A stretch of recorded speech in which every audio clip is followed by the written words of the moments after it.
Assalamualaikum warahmatullahi wabarakatuh. Di video sebelumnya kita telah mempelajari peristiwa pindah silang yang merupakan contoh peristiwa rekombinasi yang dapat ditemukan di eukariotik. Dan pada video kali ini mari kita pelajari peristiwa transformasi, transduksi, dan konjugasi yang dapat memfasilitasi terjadinya peristiwa rekombinasi pada bakteri. Sekarang kita bahas transformasi terlebih dahulu. Secara sederhana, kita dapat mengartikan transformasi sebagai peristiwa yang menyebabkan proses transfer DNA. Dan proses transfer DNA ini melibatkan DNA asing dari lingkungan. Jadinya misalkan ada satu sel bakteri di suatu medium, kemudian di medium itu ada potongan DNA asing, lalu potongan DNA asing itu masuk ke dalam bakteri, itulah yang namanya peristiwa transformasi. Sederhana seperti itu ya. Bakteri mengambil DNA asing dari lingkungannya. Nah, DNA asing tersebut biasanya ukurannya sangat kecil. Di sini dikatakan ukurannya itu hanya 0,2 hingga 0,5% dari keseluruhan kromosom. Sehingga pada umumnya segmen DNA tersebut, potongan DNA tersebut hanya membawa satu gen saja. Dan ada kalanya hanya membawa 2 gen. Nah, semakin dekat 2 gen, maka semakin sering atau semakin tinggi frekuensi kotransformasi keduanya. Kotransformasi itu peristiwa yang menyebabkan 2 gen sama-sama ditransformasikan. Misalkan gen A sama B itu dekat, maka gen A sama B itu semakin sering ditransformasikan secara bersamaan, sehingga frekuensi kotransformasinya semakin tinggi bila dibandingkan dengan gen A dengan gen C misalkan, karena gen C-nya lebih jauh, begitu. Sekarang kita lihat tahapan dari peristiwa transformasi. Nah, ini misalkan ada bakteri ya. Kemudian ini kromosomnya, bentuknya sirkuler, ingat. Karena bakteri itu bentuknya kromosomnya sirkuler, sedangkan materi genetik DNA di dalam inti sel eukariot itu bentuknya linier. Nah, kemudian di sini ada DNA asing, unting ganda. Kemudian tahapan selanjutnya adalah DNA asing ini akan menempel ke sini. Reseptor khusus ini ya. Nah, seperti yang kita ketahui, tidak semua bakteri itu dapat melakukan transformasi. Hanya bakteri-bakteri kompeten saja yang bisa melakukan peristiwa transformasi, bisa mengambil DNA asing dari lingkungan. Kalau bakterinya non kompeten, maka dia tidak bisa mengambil DNA asing sehingga transformasi tidak dapat terjadi. Kembali lagi ke sini ya. Ini DNA asing. Kemudian DNA asing ini akan menempel di reseptor di sini. Kemudian, nah DNA asing itu akan didegradasi. Ini kan awalnya unting ganda. Ini nanti akan masuk unting tunggal ke sitoplasma. Ya. Jadinya unting ganda didegradasi menjadi unting tunggal ketika masuk. Kemudian unting tunggal itu masuk di sitoplasma dari bakteri tersebut. Kemudian DNA unting tunggal itu nanti akan mengganti segmen DNA dari DNA kromosom bakteri tersebut. Jadinya dia ini nanti nempel ke sini. Setelah nempel, salah satu unting ini akan diganti, di-replace, hasilnya seperti ini. Ya, ini awalnya warnanya kan oranye. Sehingga di sini diganti menjadi biru. Kemudian segmen DNA awal yang warna oranye mana? Dia lepas di sini. Nah, kemudian segmen DNA dari sini tadi yang lepas ini kemudian didegradasi, dihancurkan. Sehingga bakteri ini memiliki kromosom heteroduplex. Di sini dia punya kromosomnya sendiri, kemudian di segmen ini ada miliknya dirinya sendiri dan dari DNA asing itu tadi. Sehingga nanti ketika pembelahan sel, ada sel yang membawa kromosom yang asli dari dirinya. Ada juga sel anakan yang membawa kromosom dari DNA asing tadi. Loh kok bisa? Karena ini kan nanti digandakan. Dan ingat, peristiwa replikasi itu satu unting menjadi satu template untuk molekul baru. Nah, karena di sini bagian sini tersusun atas 2 unting yang berbeda, satunya miliknya dirinya sendiri, satunya miliknya DNA asing, maka nanti satu molekul baru itu sama-sama membawa milik dirinya, sedangkan satu molekul yang lain membawa dari DNA asing tadi.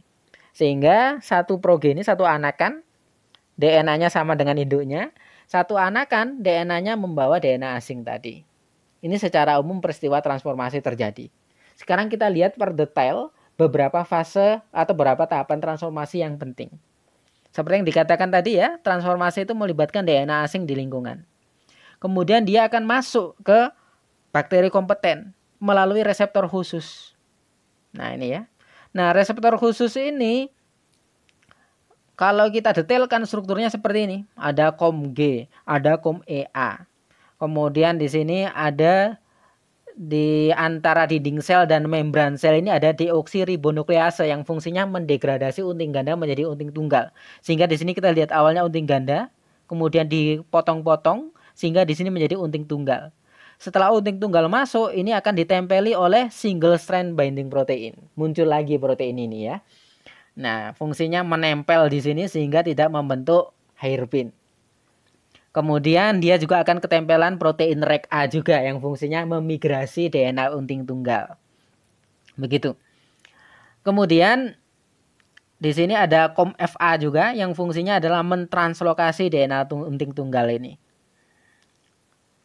Nah, setelah dia unting tunggalnya masuk, dia akan berada di sitoplasma. Ini disimbolkan amin. Mohon maaf, A+ ya. Ya, jadinya di sini digambarkan tahapan ini. Nah, kemudian A+ itu langsung bergabung di sini. Menggantikan salah satu unting milik bakteri, kromosom bakteri tersebut. Sehingga di sini lepas amin 1. Amin 1-nya masih tetap di sini. Sedangkan A+ yaitu DNA asing ini tadi sekarang sudah berada di sini, mereplace, mengganti amin ini. Nah, ini nanti kemudian didegradasi. Peristiwa rekombinasinya terjadi di mana? Ya terjadi di sini. Jadinya kalau DNA asing hanya masuk ke sitoplasma, itu belum terjadi rekombinasi. Tetapi transformasi berlangsung. Rekombinasi baru dikatakan terjadi ketika A+ ini sudah bergabung dengan amin di sini. Kenapa? Karena di sini sudah terjadi penggabungan dua molekul DNA yang merupakan definisi dari peristiwa rekombinasi. Sekarang mari kita bahas transduksi. Nah, secara sederhana transduksi itu dikatakan sebagai proses transfer DNA yang melibatkan virus. Jadinya virusnya sebagai vektor yang memediasi peristiwa transfer DNA. Nah, transduksi ini dapat dibagi menjadi dua, yaitu transduksi umum dan transduksi khusus. Dikatakan transduksi umum bila virus tersebut dapat mengambil bagian segmen DNA secara bebas. Jadinya apapun segmen DNA-nya bisa ditransfer oleh virus tersebut dari satu bakteri ke bakteri lainnya. Sedangkan transduksi khusus bila melibatkan virus yang hanya membawa gen-gen tertentu saja. Sehingga dikatakan khusus. Kemudian sama seperti transformasi, semakin dekat kedua gen maka semakin tinggi frekuensi kotransduksi di antara keduanya. Oke, sekarang kita lihat bagaimana keterlibatan virus dalam peristiwa transfer DNA pada bakteri. Nah, di sini contohnya virus ini ya. Nah, virus ini kita lihat ini virus ini tuh bisa menginfeksi bakteri. Dia punya DNA, DNA-nya bisa diinjeksikan ke bakteri tersebut. Karena virus ini menginfeksi bakteri, maka virus ini dikatakan sebagai bakteriofag. Fag itu kan virus. Virus yang menginfeksi bakteri. Bakteriofag. Nah, sekarang kita lihat. Ketika suatu sel itu diinfeksi oleh virus, seperti yang pernah kita pelajari di mikrobiologi atau di SMA bab bakteri ataupun virus, kita mengenal ada siklus litik dan lisogenik. Sekarang kita singgung lagi. Misalkan ini ada virus. Materi genetiknya secara biar mudah kita anggap berwarna pink atau merah ya. Kemudian di sini ada bakteri. Nah, kromosom bakterinya berwarna biru. Kemudian virus ini menginfeksi bakteri tersebut. Kemudian DNA-nya diinjeksikan sehingga masuk ke sitoplasma. Nah, ini namanya DNA fix, DNA miliknya virus tadi. Nah, kemudian ketika DNA virus tersebut bergabung, misalkan di sini ya. Jadinya ini DNA ini kemudian bergabung ke sini, maka ini akan masuk fase lisogenik. Jadinya ini DNA sitoplasma, kemudian DNA sitoplasmanya akan bergabung dengan DNA milik kromosom utama dari bakteri tersebut. Nah, ketika terjadi integrasi antara DNA fake dengan DNA milik bakteri, maka dikatakan terbentuk profag. Profag itu DNA fake yang telah terintegrasi dengan DNA kromosom milik bakteri. Nah, pada fase lisogenik, bakteri tidak akan lisis, tidak akan pecah. Namun dia akan selalu membawa profik tersebut. Akan tersisipi oleh DNA asing tersebut. Sehingga nanti ketika dia memperbanyak diri, ya sudah, setiap anakannya, ini membelah sel ya, dua-dua, biner ya, pembelahan biner. Setiap pembelahan selalu kromosomnya membawa sisipan DNA dari virus tersebut. Beda dengan siklus litik. Nah, pada siklus litik, DNA milik si Vick tadi tidak bergabung, tidak terintegrasi dengan kromosom milik bakteri. Namun dia akan membentuk membentuk virus-virus baru seperti ini. Ya, jadinya DNA ini akan melakukan transkripsi dan translasi sehingga menghasilkan protein-protein yang berfungsi membungkus DNA miliknya. Nah, kemudian ini virusnya akan banyak sehingga nanti virus ini akan keluar dari sel tersebut, akan pecah selnya, lisis. Nah, fase lisogenik ini, siklus lisogenik ini bisa juga tiba-tiba masuk ke litik ketika terjadi induksi, misalkan ada radiasi dan sebagainya. Nah, ini gambarnya ya. Ketika terjadi induksi, maka nanti dia akan masuk ke litik. Ketika terjadi induksi, yang awalnya DNA virus ini nyisip di kromosomnya bakteri, DNA virus ini akan lepas. Setelah lepas, dia akan ditranskripsi-translasikan, menghasilkan banyak virus, kemudian virus tersebut akan melisiskan bakteri tadi. Atau nanti virus tersebut secara bergantian akan keluar dari bakteri tersebut melalui banding misalkan. Itu. Dan peristiwa induksi yang menyebabkan perubahan dari lisogenik ke litik itu jarang terjadi. Misalkan di induksi UV atau sinar X. Nah, seperti yang saya singgung tadi, transduksi itu kan secara umum dibagi menjadi dua. Transduksi umum dan transduksi khusus. Transduksi umum itu bila virus dapat membawa segmen DNA atau gen secara acak, tidak harus tertentu. Nah, ini contoh mekanisme dari transduksi umum tadi. Jadinya semacam fase litik tadi ya. Awalnya ada virus menginjeksikan DNA-nya. Nah, kemudian DNA yang ada di sini akan menginduksi pendegradasian materi genetik milik bakteri tadi. Kenapa kok materi genetiknya dipecah atau didegradasi? Agar bisa menjadi bahan dasar bagi virus tersebut untuk mereplikasi DNA-nya. Nakalan ya virusnya ya. Jadinya virusnya memasukkan DNA ke dalam bakteri tadi. Kemudian DNA milik bakteri tadi dipecah-pecah sehingga potongan DNA tersebut bisa digunakan sebagai bahan dasar membentuk DNA baru milik virus tersebut. Kemudian terjadilah peristiwa transkripsi translasi, bentuklah partikel-partikel protein yang nanti akan membungkus DNA milik virus tadi. Sehingga nanti muncul virus-virus baru. Kemudian virus baru tersebut akan keluar melalui peristiwa budding atau pertunasan. Atau virus tersebut juga bisa pecah. Bakteri tersebut juga bisa pecah, bisa lisis. Nah, di sini karena DNA milik bakterinya sudah dipecah-pecah, maka virus-virus baru ini bisa saja membawa DNA yang dipecah-pecah tadi. Sehingga nanti ada virus yang membawa segmen A dari bakteri, ada virus yang membawa segmen B, ada virus yang membawa segmen C. Jadinya virus-virus ini membawa potongan DNA dari bakteri tadi. Kemudian dia akan menginfeksi bakteri lainnya. Karena dia tadi sudah membawa potongan DNA dari bakteri A, bakteri donor, maka bakteri resipien tadi akan menerima segmen DNA A dari bakteri donor tadi. Ya, bakteri resipien akan menerima segmen DNA dari bakteri donor tadi. Begitu. Nanti bakteri resipien lain menerima segmen DNA yang lain. Karena virusnya yang menginfeksi adalah virus yang lain. Yang membawa segmen bagian lainnya juga. Nah, kemudian selama si virus ini, DNA virus ini tidak bergabung ke kromosom dari bakteri, rekombinasi tidak terjadi. Jadinya ini memang peristiwa transduksi.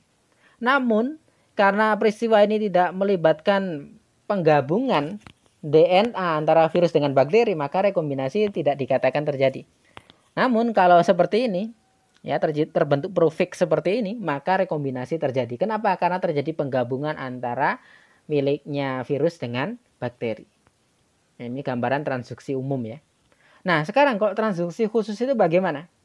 Nah, transduksi khusus itu terjadi ketika terjadi kesalahan. Kesalahan apa? Nah, ini kita pelajari.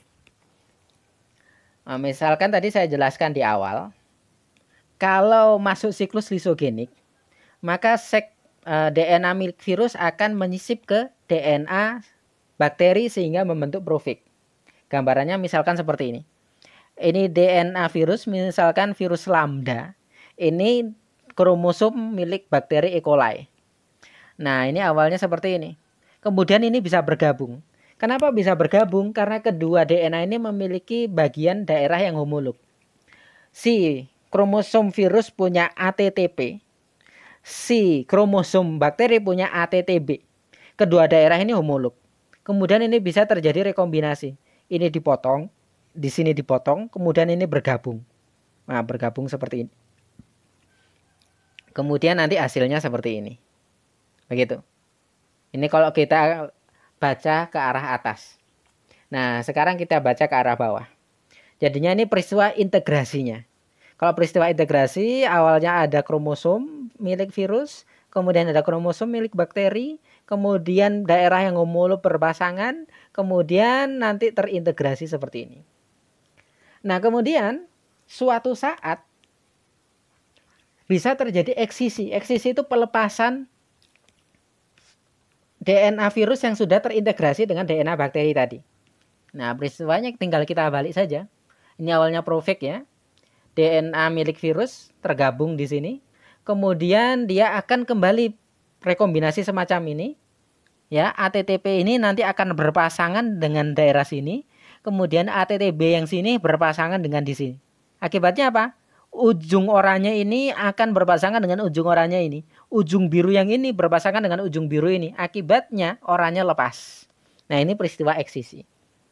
Nah, secara normal peristiwa integrasi dan eksisi itu terjadi pada titik yang sama. Sehingga awalnya si virus itu memiliki segmen J, F hingga CM.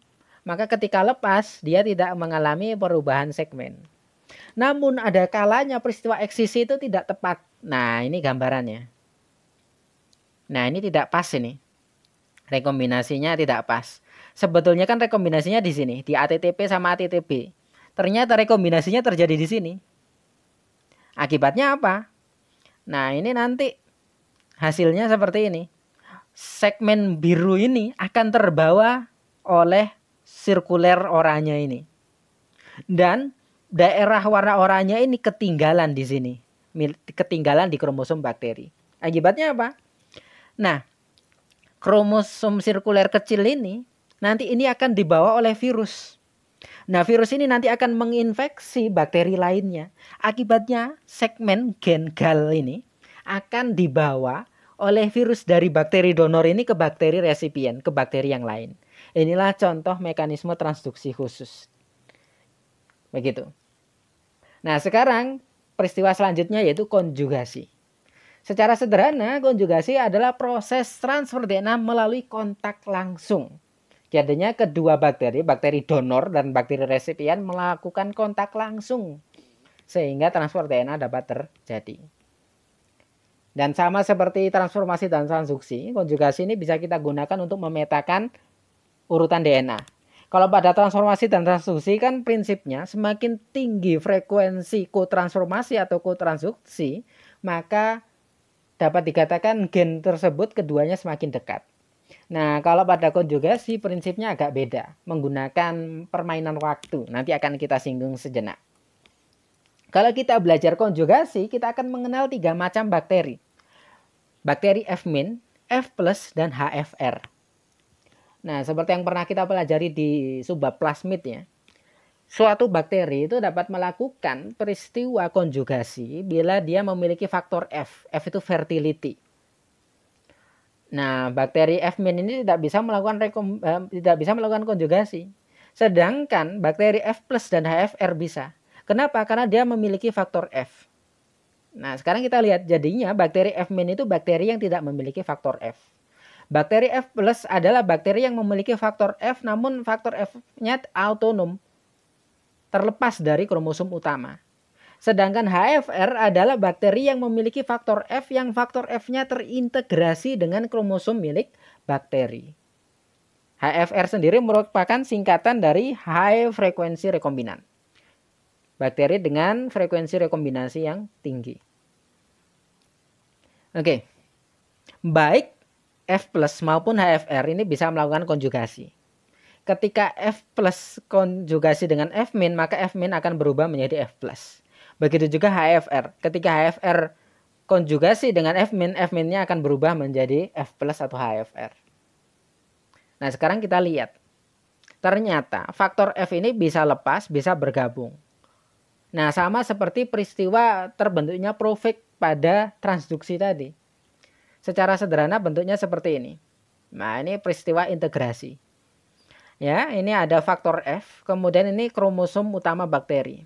Kemudian sama seperti transduksi tadi. Sebelum terjadi penggabungan, maka dua daerah dari kedua kromosom ini, yang daerahnya homolog itu harus berpasangan semacam ini. Kemudian terjadi rekombinasi. Ujung sini akan bergabung di sini, ujung sini akan bergabung di sini. Ya. D akan bergabung dengan val, A akan bergabung dengan THR sehingga terbentuk seperti ini. Sehingga terbentuklah HFR. Nanti ini juga bisa lepas lagi melalui peristiwa semacam ini tadi. Dibentuk lingkaran seperti seperti ini. Dilipat seperti ini. Oke. Nah, sekarang kita lihat bagaimana peristiwa konjugasi yang melibatkan F+ dan F-. Dikatakan F+ karena dia tidak tergabung ya faktor F-nya dengan kromosom utama. Ini donor, ini bakteri resipien. Seperti yang saya katakan tadi, konjugasi adalah peristiwa transfer DNA yang melibatkan kontak langsung antara bakteri donor dengan bakteri resipien. Nah, ini ada kontak ini. Dan yang memfasilitasi peristiwa konjugasi adalah pilus, fili. Ya, fili. Jamaknya filus. Nah, fili ini menyebabkan donor dan resipien bisa berinteraksi. Kemudian setelah berinteraksi di sini terbentuk tabung konjugasi. Nah, tabung konjugasi ini sebagai jalan untuk memasukkan atau mentransfer DNA dari donor ke resipien.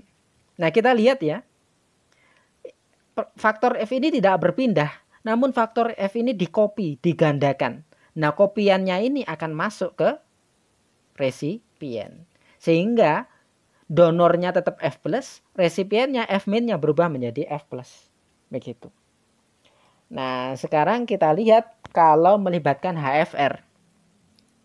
Dikatakan HFR karena dia faktor F-nya sudah tergabung, terintegrasi dengan kromosom utama.